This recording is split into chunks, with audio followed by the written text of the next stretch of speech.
بسم اللہ الرحمن الرحیم۔ اس وقت ہم ادرنے کے اس مقام پر موجود ہیں، یہ آپ کو نظر آ رہا ہے، اس کو قصر عدالت کہا جاتا ہے۔ یہ وہ جگہ ہے جہاں بیٹھ کے فیصلے ہوتے تھے، اور اسی کے اندر ایک جگہ ہے جہاں جس شخص نے اپنی کو عرضی پیش کرنی ہوتی وہ پیش کرتا، اپنے فیصلے لے کر آتا، اپنا کیس لے کر آتا، مقدمہ لے کر آتا۔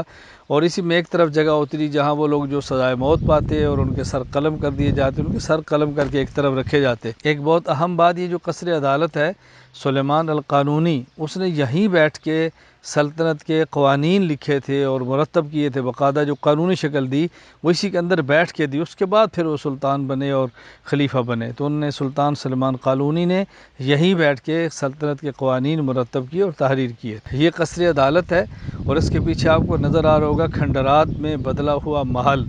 یہ جب سلطنت عثمانیہ کا یہ دارالحکومت تھا، اس وقت یہ بہت بڑی سیرگاہ تھی، اور سیرگاہ کے اندر یہ قصر بنایا گیا تھا جہاں سلطان رہتے تھے اور سلاطین کی جگہ تھی۔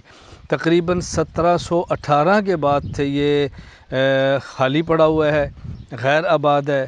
اس وقت قسطنطنیہ استنبول کے اندر جب یہ خلافت کا مرکز تھا اور سلاطین وہاں تشریف لے گئے، تو اس وقت سے خالی ہے۔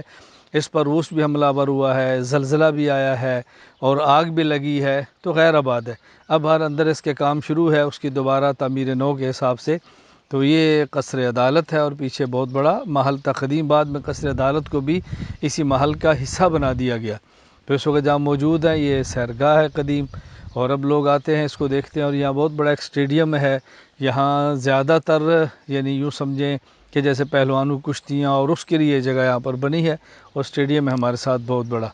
اللہ تعالیٰ خلافت کو پھر سے زندہ فرما دے، اور مسلمانوں کو اپنی جو گم شدہ متاع ہے اور حکمت ہے اور وہ نعمتیں جو ہم نے چھوڑ دی ہیں، اللہ تعالیٰ ہمیں اس کو دوبارہ حاصل کرنے کی توفیق عطا فرمائے۔